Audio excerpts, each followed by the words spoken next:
เป็นดอกบัวดอกดีใคร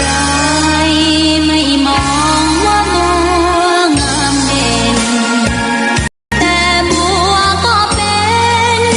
ดอกบัวทุกวันอย่างนี้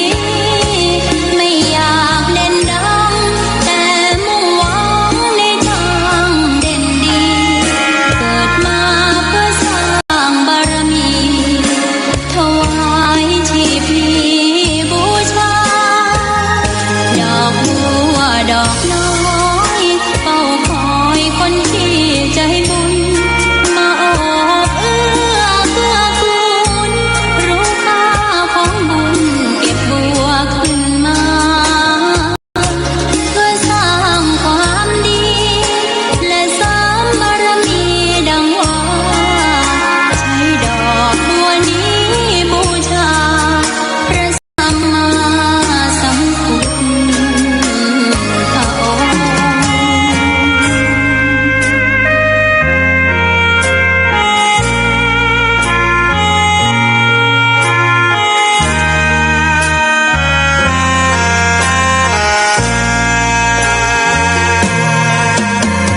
ใคร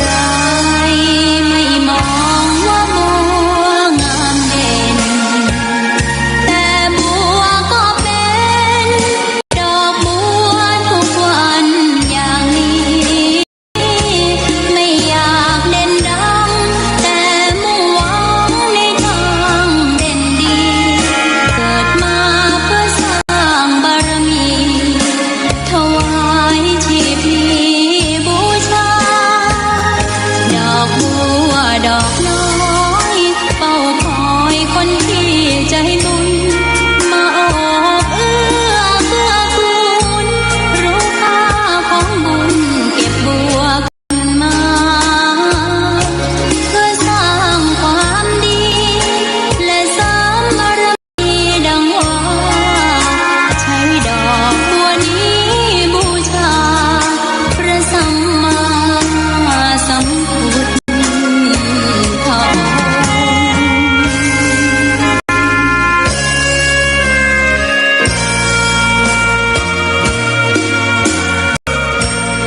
ขอนอบน้อมต่อพระรัตนตรัยแก้วเจ้าสามประการ น้อมเอาคุณพระพุทธเจ้าคุณพระธรรมเจ้าคุณพระสังฆเจ้าคุณพระอรหันตเจ้าอริยสงฆ์เจ้าชุตนชุองค์ได้เมตตาแผ่ปารมีมาปกเก่าเกศาปกห่มรักษาครูบาอาจารย์พระมหาเถระพระเถรานุเถระเพื่อนสหธรรมิกสหพรหมจารีทุกรูปทุกองค์ปกห่มรักษาศรัทธาสาธุชนคนดีโยมพ่อโยมแม่โยมพี่โยมน้องทั้งหลายที่ติดตามรับฟังรายการสารธรรมยามค่ำตั้งสถานีวิทยุเพื่อพระพุทธศาสนาคลื่นสีขาวเพื่อชาวประชาวัดบรรพตสถิตซึ่งออกอากาศจากอาคารเลขที่383หมู่ที่7ตำบลพิชัยอำเภอเมืองจังหวัดลำปางส่งไปยังสถานีวิทยุในเครือข่ายคลื่นสีขาวในช่วงเวลานี้หลายๆสถานีตึงเชียงใหม่เชียงรายแล้วก็จังหวัดลำพูนพื้นที่ใกล้เคียงจังหวัดเชียงใหม่ส่วนใหญ่ก็จะเป็นสถานีวิทยุ 104.50 เมกะเฮิรตซ์สถานีวิทยุเพื่อการศึกษาศาสนาวัฒนธรรมวัดฝายหินในเมตตาปรมีของครูบาอาจารย์ท่านพระครูสมุวิสุวัฒน์วรกิจโจท่านอาจารย์ได้เกาะสัญญาณเชื่อมสัญญาณไปที่จังหวัดเชียงใหม่ทุก ทุกวัน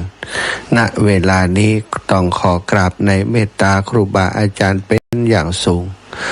พบปะกันวันนี้ศรัทธาอิพ่ออิแม่ทั้งหลายวันจันทร์ที่13เดือนกรกฎาคม2569ก็เป็นอีกวันหนึ่งที่เราได้มาพบมาปะกันนะวันจันทร์วันพุธเว้นวันอังคารกับวันอาทิตย์นะเวลานี้จะได้มาพบปะกันได้สนทนาได้อุจามีเรื่องราวต่างๆมาเล่าสู่ศรัทธาอิพ่ออิแม่ทั้งหลายได้รับฟังหลายคนก็ติดตามทาง Facebook ไลฟ์ทาง YouTube แต่ส่วนใหญ่ก็ติดตามทางวิทยุเพราะว่าเป็น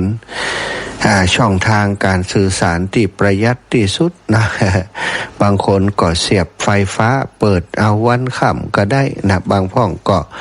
อาจจะไม่ได้ใช้ไฟฟ้าใช้ถ่านใส่ตึงถ่านใช้ตึงไฟฟ้าก็มี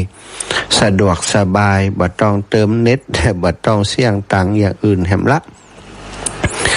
แต่ว่าถ้าเป็นโทรศัพท์มือถือนะก็ต้องเป็นมีสัญญาณอินเทอร์เน็ตซึ่งสามารถรับฟังทาง Facebook ไลฟ์ทาง YouTube ได้เนาะก็แล้วแต่ความสะดวกของศรัทธาบางพื้นที่สถานีวิทยุเสียงไปบ่ถึงเปิ่นก็อาศัยฟังจากทางพอร์ตสถานีทางลิงก์ของอาตมาภาพที่จัดรายการหรือว่าฟังจาก Facebook ไลฟ์ซึ่งทุกครั้งก็จะถ่ายทอดทาง Facebook ไปโดยก็ Facebook ไปโดยให้ศรัทธาญาติโยมได้ติดตามรับฟังไปอีกช่องทางหนึ่งเนาะ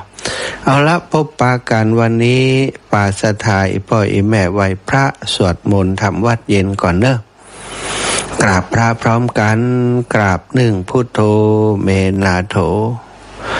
กราบ2ธัมโมเมนาโถกราบ3สังโฆเมนาโถอิมินาสากาเร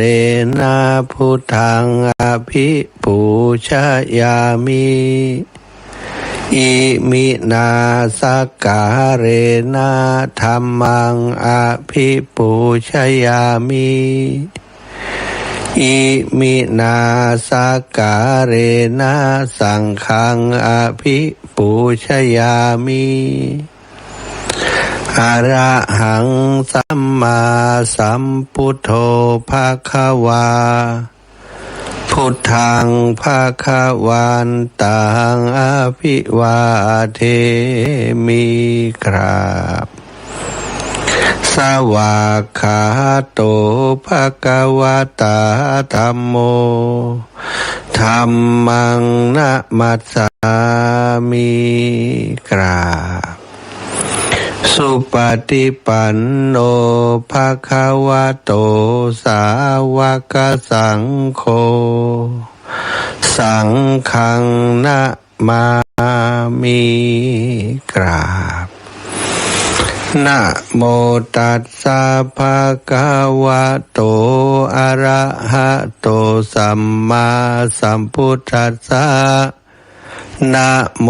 ตัสสะภะคะวะโตอะระหะโตสัมมาสัมพุทธัสสะนะโมตัสสะภะคะวะโตอะระหะโตสัมมาสัมพุทธัสสะพุทธังสารนังกัจฉามิธัมมังสารนังกัจฉามิสังฆังสารนังกัจฉามิตุติยัมปิพุทธังสารนังกัจฉามิ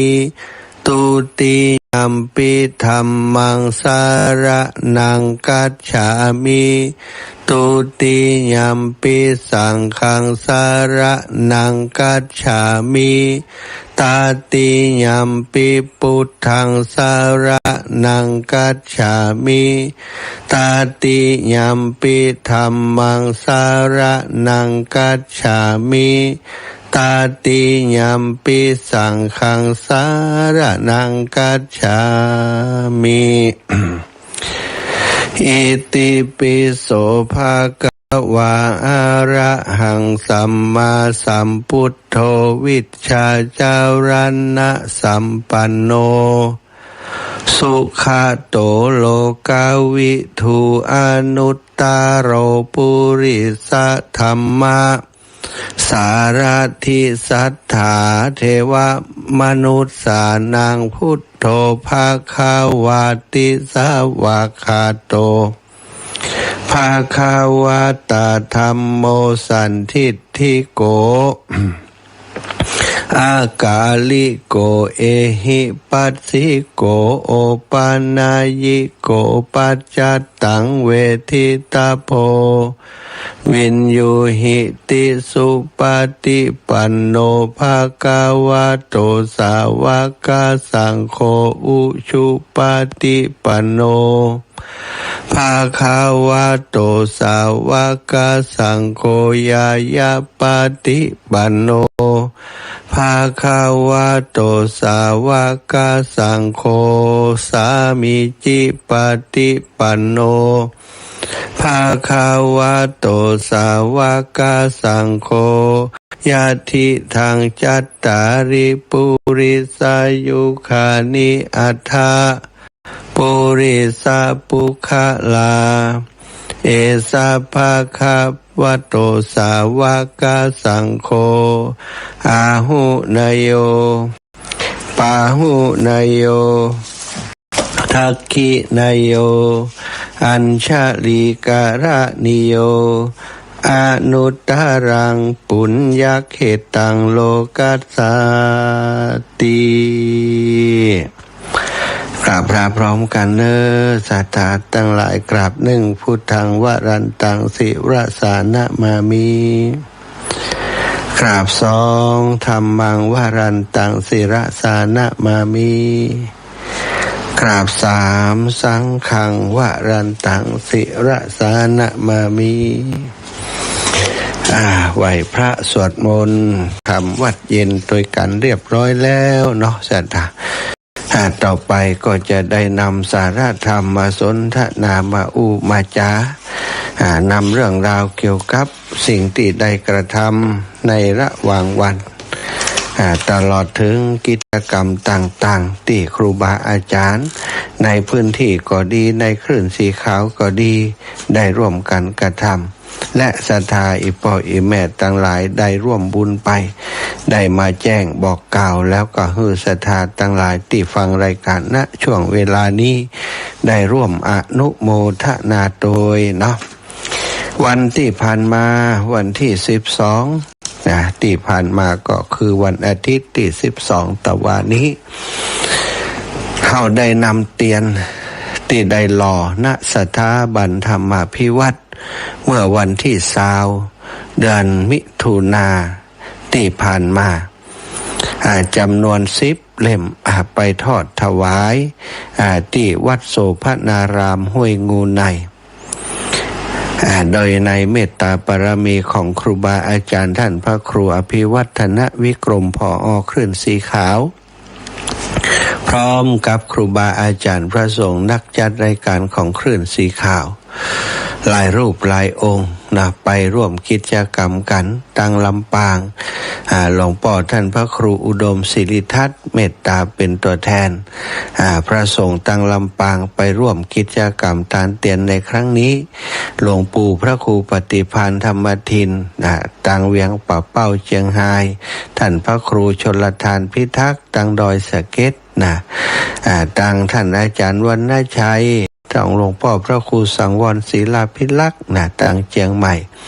และอีกหลายรูปหลายองค์ศรัทธานำศรัทธาญาติโยมไปร่วมกิจกรรมก็บ่ได้ไปทั้งหมดสำหรับพระสงฆ์นักจัดรายการต่างหลายเพราะแต่ละคนก็มีภาระหน้าที่ที่จะต้องดูแลวัดวาอารามหรือว่ากิจต่างๆที่จะต้องปฏิบัติในพื้นที่ของเปิ้นก็ไปส่วนหนึ่งเราเป็นตัวแทนไปพร้อมกับศรัทธาญาติโยมที่ได้ไปร่วมกิจกรรมครั้งนี้พี่น้องลำปาง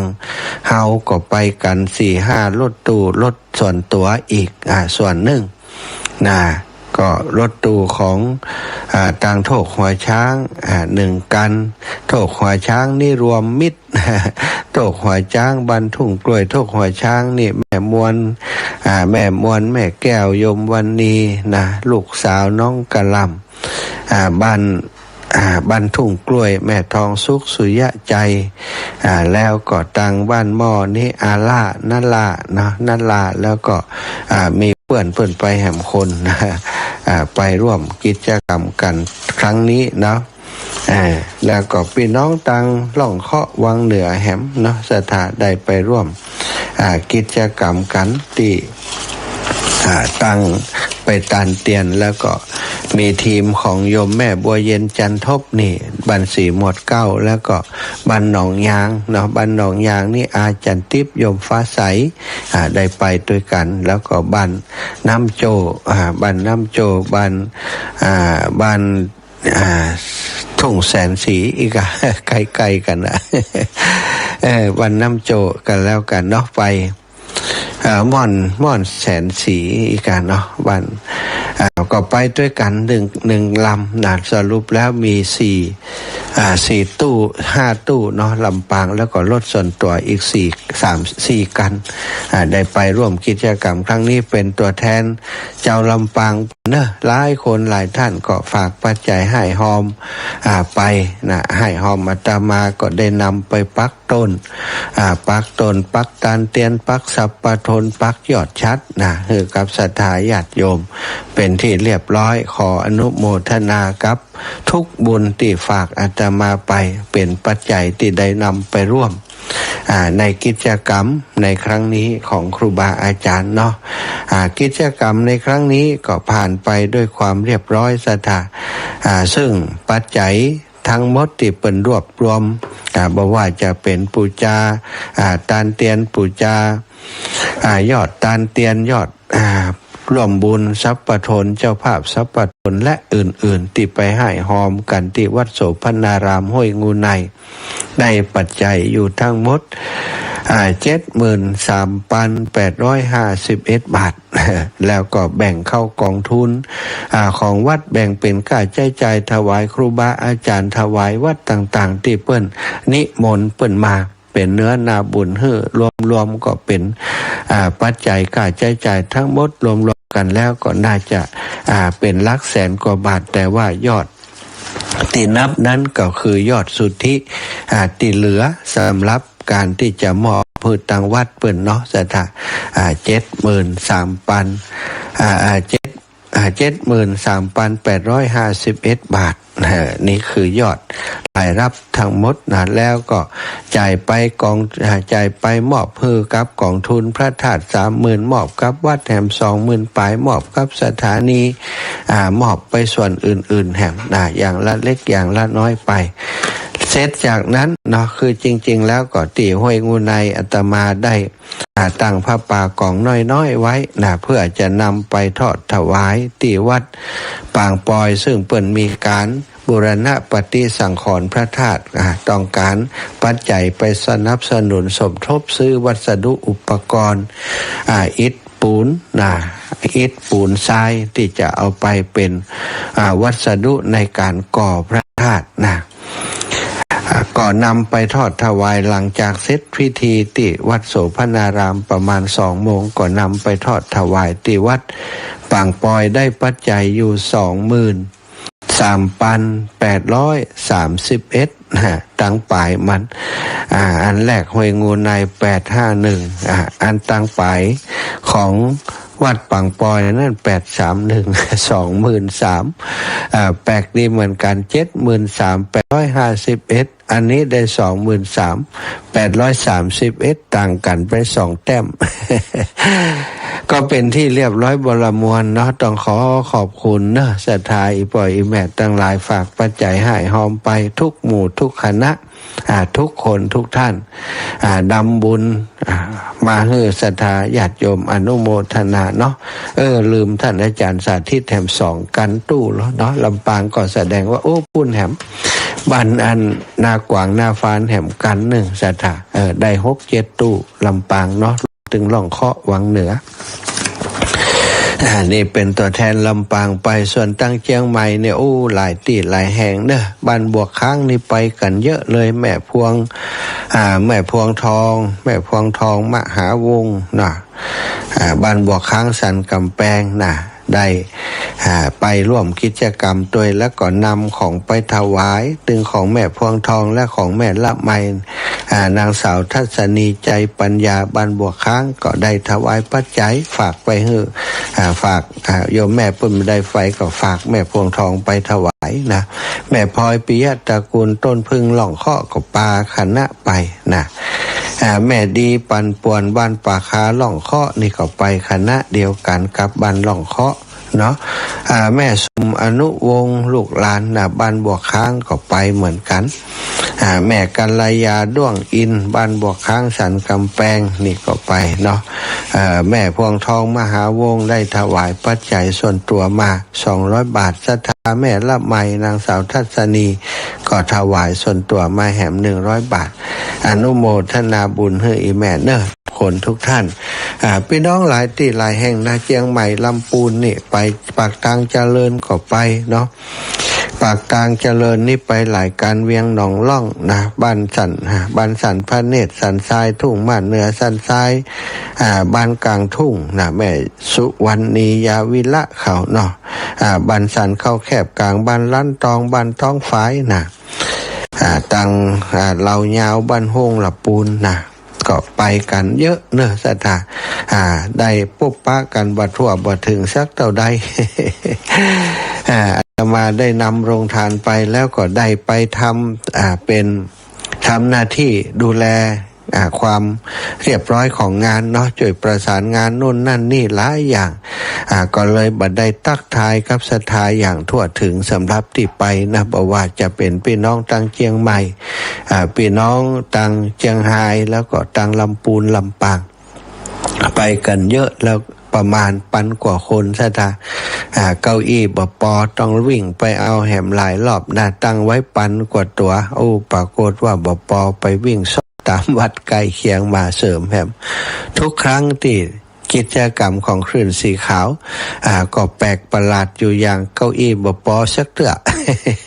เตรียมอย่างใดเก้าอี้บปอเนาะคาดหมายว่าปอแล้วมันก็ตึมปอหนังได้ศาลาก็ได้หนังตามพื้นต้นไม้ก็ได้จำเป็นต้องไปเอาไม้เพิ่มดีว่าฝนบัดตกเนาะเสร็จงานแล้วกลางคืนฝนลงมาเป็นหาใหญ่หาหลวงวันนั้นเนาะศรัทธาตังเมืองฝางก็โทรมาบอกว่าอาจารย์บุญแต่นะศรัทธาพี่น้องขึ้นสีขาวมาฝนบัดตกห้ำเพิ่นกลับไปแล้วฝนตก 2-3-5ไปแล้วคืนนี้ว่านะนี่เป็นเนื้อนาบุญไปกันเยอะเนาะบุญใหญ่บุญหลวงทำให้ฝนบัดตกศรัทธาแล้วก็มีงานนะรวดบอกงานบุญของลำปางแหมนะต่อจากนี้ไปก็คงจะโฟกัสหรือว่าได้ประชาสัมพันธ์เกี่ยวกับกิจกรรมงานบุญอีกงานหนึ่งเกี่ยวกับการหล่อเตียนกับการตันเตียนตันผ้าอาบน้ำฝนที่เป็นประจำปีที่ทำกันอยู่ของวิทยาลัยสงฆ์นครลำปางจะมีขึ้นในวันที่26นะวันอย่างวันที่26วันอาทิตย์ที่26 กรกฎาคมที่วิทยาลัยสงฆ์นครลำปางเนอะสถายปล่อยแม่ตั้งหลายก็จะไปร่วมกิจกรรมโดยการไพ่ติมีโอกาสได้ไปร่วมบุญหล่อเตียนที่สถาบันธรรมพิวัตรมันไก่ไปน้อยอีแม่ไปบ่ได้ไพ่ที่ไปตานโดยการบ่ได้ที่ห้วยงูในเฮารวมยอดมาเปาะกันนี่ที่วันที่26ไก่บ้านเฮาเนาะที่วิทยาลัยสงฆ์นครลำปาง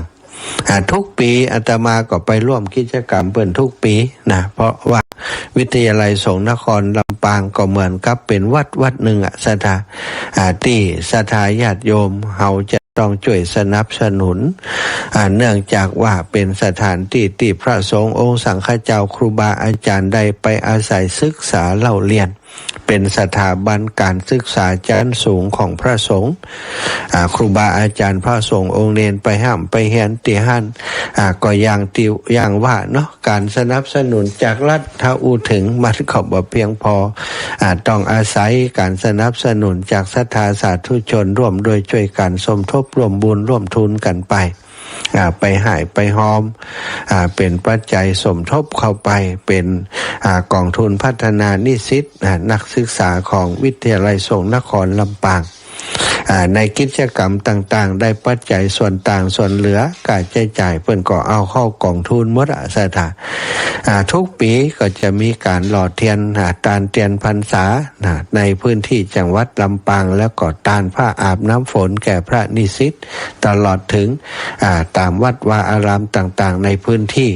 เขตบริการของวิทยาลัยสงฆ์นครลำปางในวันที่26ศรัทธาจะปูจาแผ่นเตียนโอ้อีแม่ขอปูจาแผ่นเตียนไปถ้าไปอยู่แล้วบัดต้องฝากแต่ว่าถ้าบัดได้ไปสามารถฝากได้เนาะศรัทธาฝากไปที่ทางเจ้าหน้าที่นะเจ้าหน้าที่สถานีของเฮานี่แหละเนาะเจ้าหน้าที่วิทยาลัยสงฆ์นครลำปางตัวก็คือน้องแอมพัชริยาฟองจันตานั้นท่านศรัทธาจะเป็นเจ้าภาพแผ่นเตียนแผ่นละ39 บาทนะผ้าอาบน้ำฝน99 บาทนี้โอนปัจจัยเข้าไปในกองทุนกองทุนธนาคารกรุงไทยเลขที่บัญชี503-606-1799เนาะ503-606-1799ชื่อบัญชีทุนการศึกษาพัฒนานิสิตวิทยาลัยสงฆ์นครลำปางนี่ก็ลดหย่อนภาษีได้ตัวเนอสถาหอมการศึกษานี่นะสามารถติดต่อได้นะโทรไปติดต่ออูจากับเจ้าหน้าที่เปิ่นใดที่วิทยาลัยสงฆ์นะดร.แอมนี่ติเบอร์โทร0931879939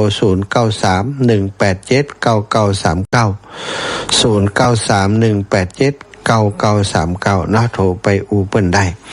หรือว่าตึงจะไปอยู่แล้วนี่ก็บ่ต้องห่วงไปปูจาเอาพุ่นเอานะก็หันครูบาอาจารย์หลายรูปนะที่เปิ้นจัดรายการด้วยกันนี่แล้วเปิ้นสอนอยู่ที่วิทยาลัยสงฆ์ก็ได้แจ้งประกาศไปศรัทธาก็ให้หอมผ่านเปิ้น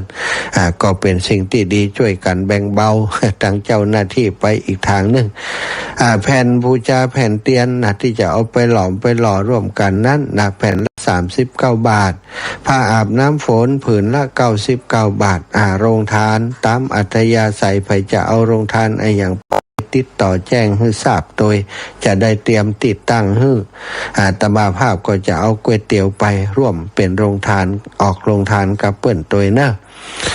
ศรัทธาไผจะร่วมบุญลงทานก็ได้ไผจะร่วมบุญอย่างอื่นก็เรียนเชิญเจริญพรแจ้งมาได้เป็นข่าวประชาสัมพันธ์เนาะ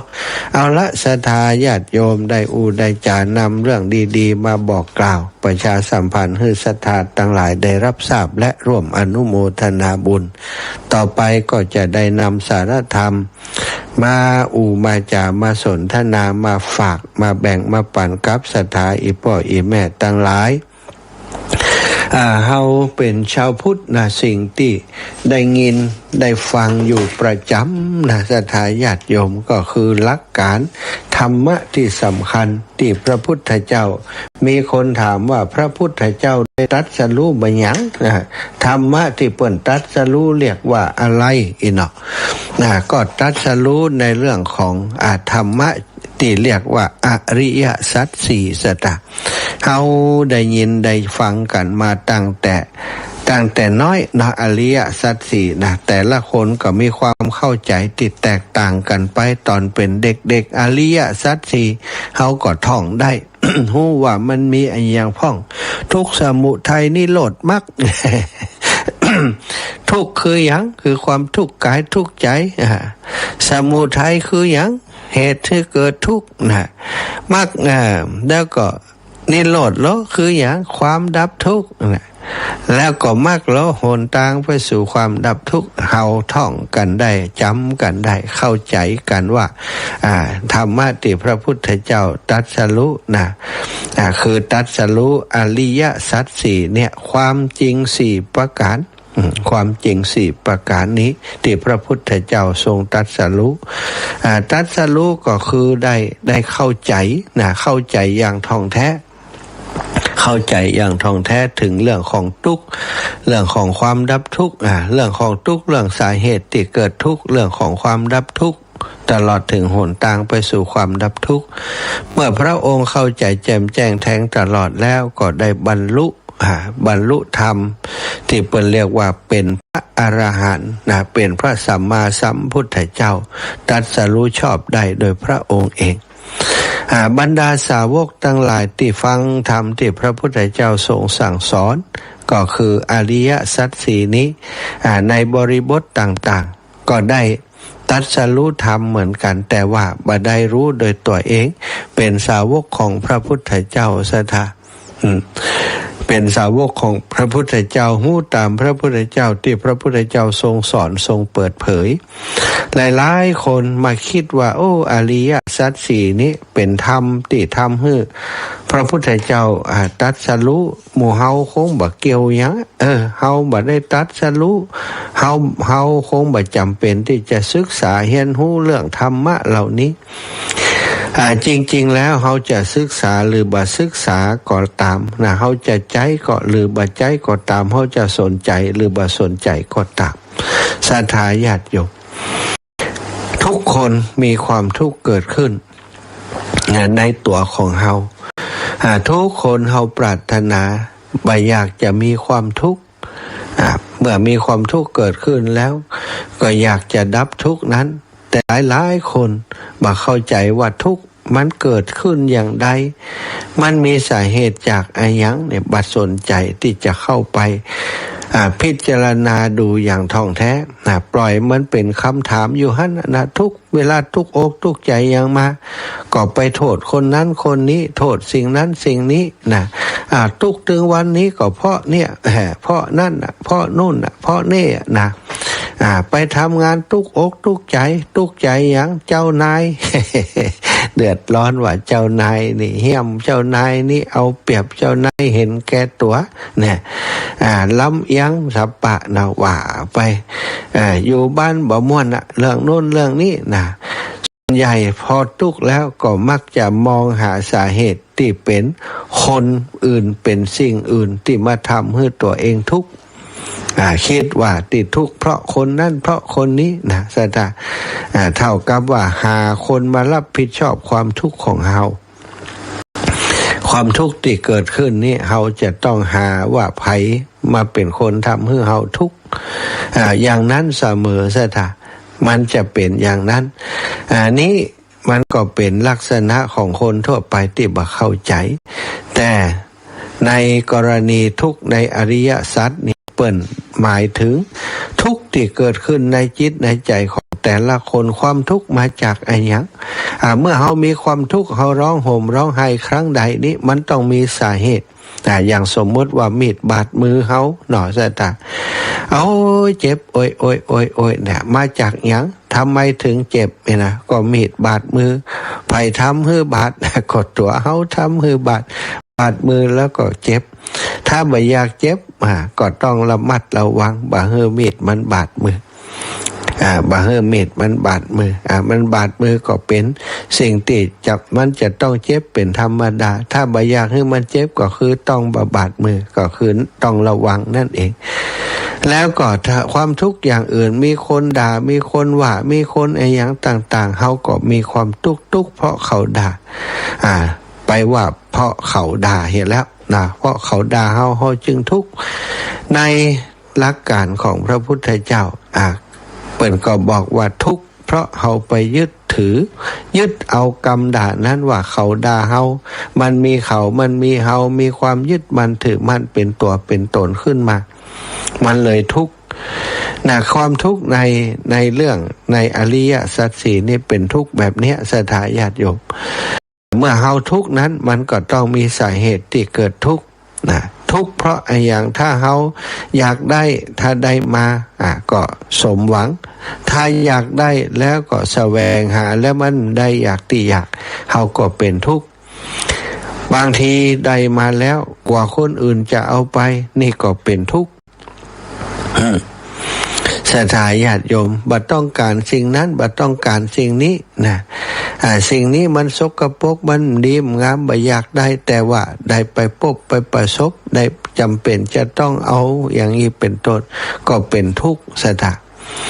บ่ชอบสิ่งนั้นอย่างคนบ่ชอบป่วยบ่ชอบไข้เนี่ยเวลาป่วยเวลาไข้มาทำไมจะต้องเป็นเฮาทำไมเฮาจะต้องป่วยอย่างอีกอันนี้ศรัทธาความทุกข์ก็เกิดขึ้น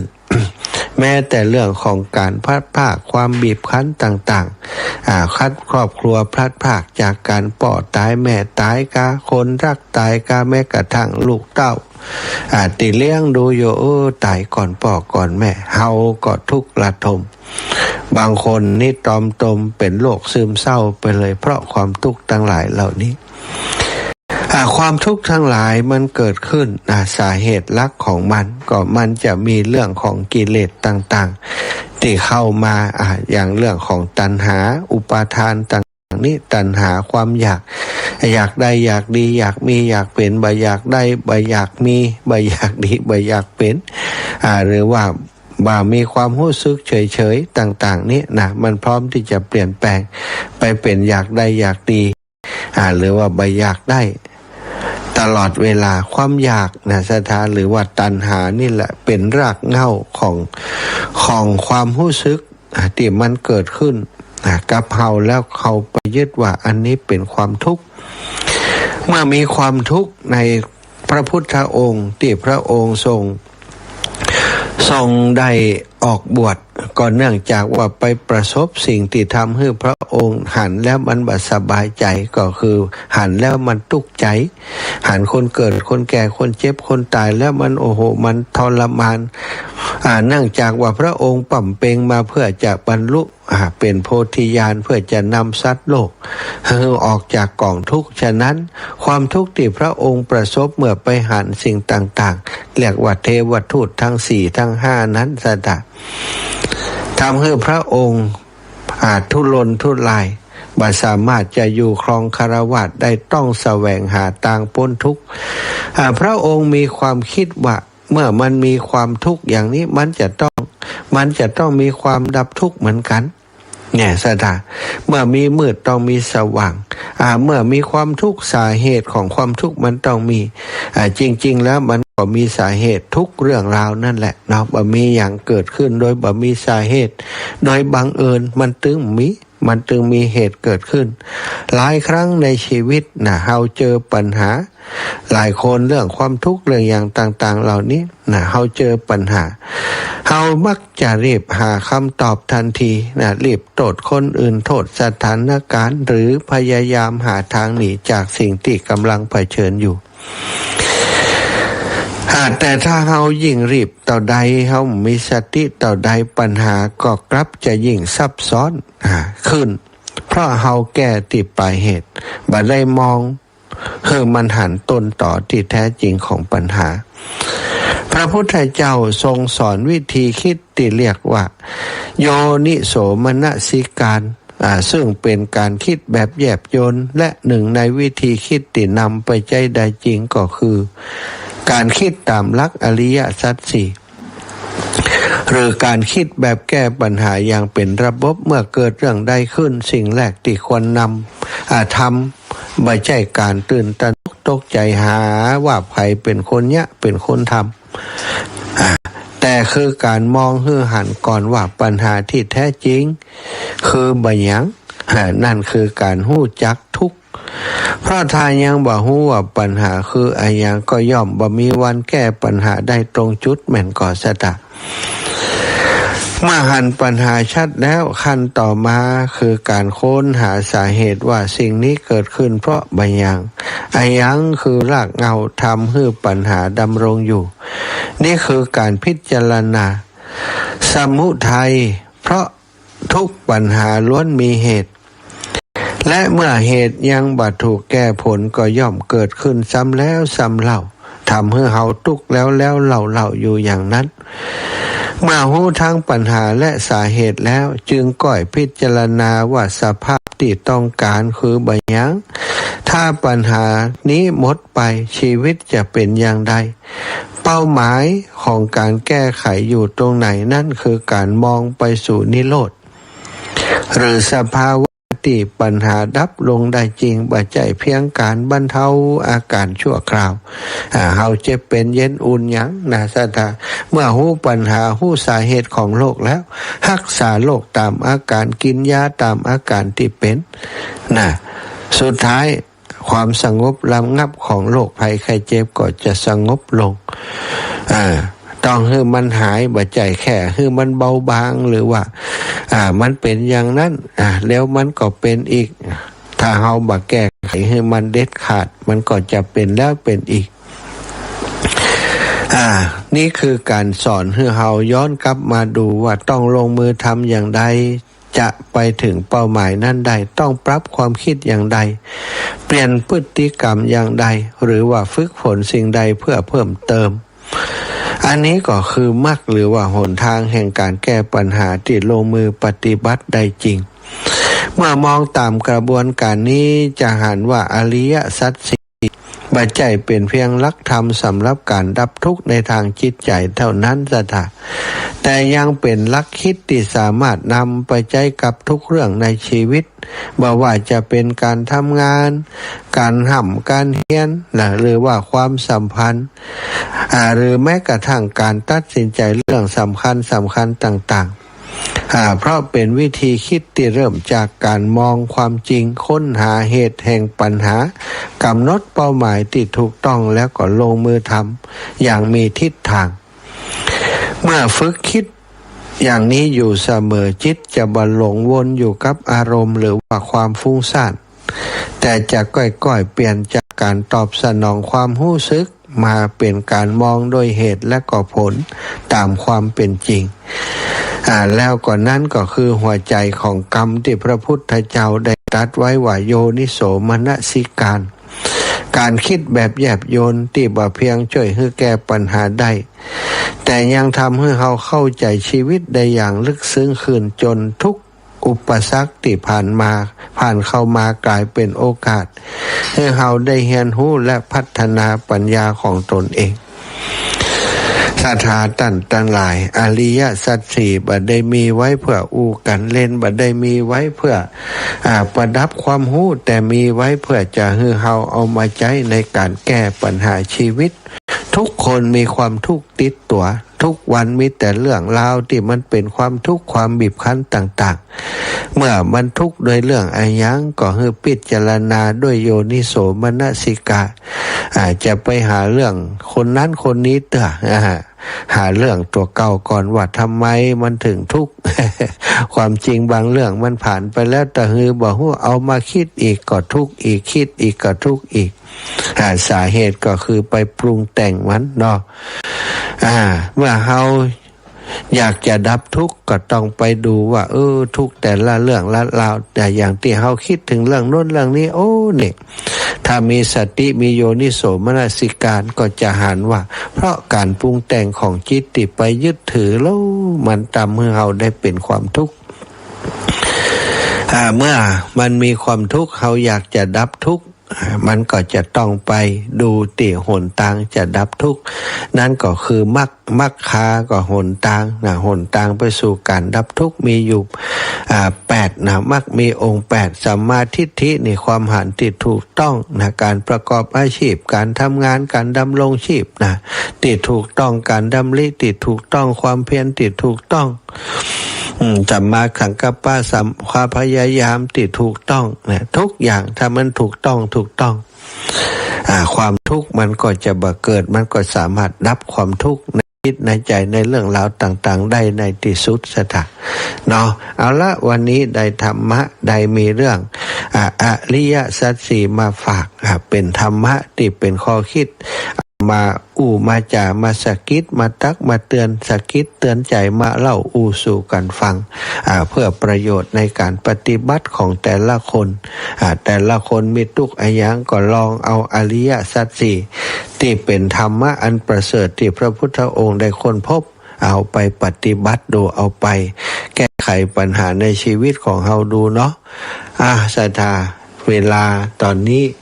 อาจจะปั่นเวลาให้ศรัทธาญาติโยมได้โทรเข้ามามาจารย์น่าจะได้สัก2-3 สายเนาะอาจจะจาสนทนากันเรื่องอะไรอย่าง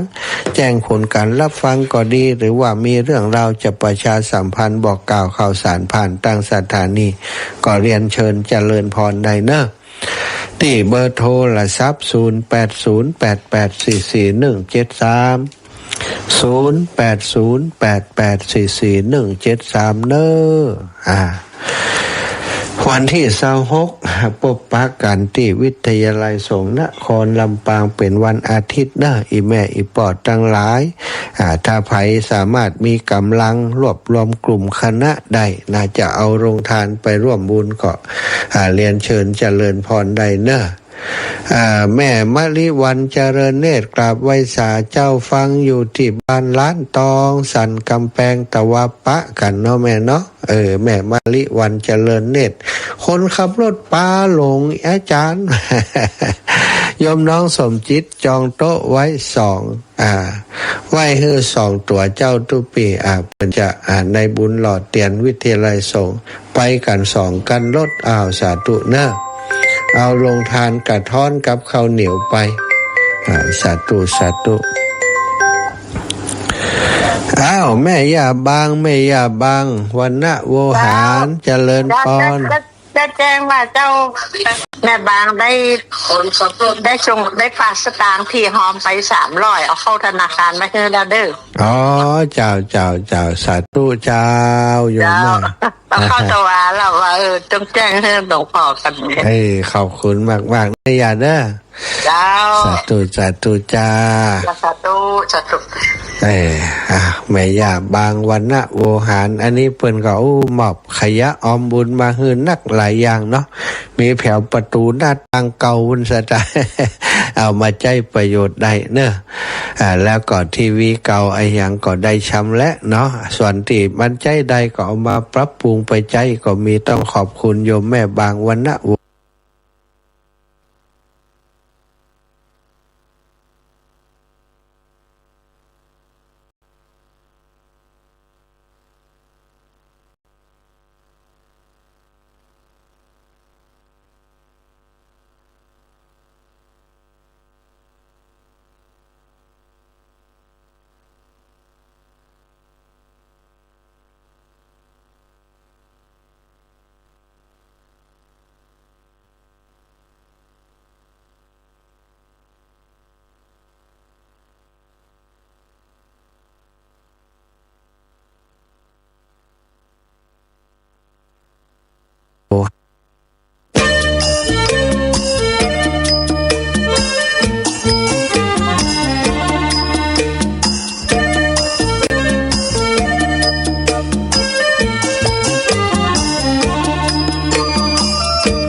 จะได้เจ้าโปรดหมดหวังจะได้พลอดเจ้าซะแล้วนอนนา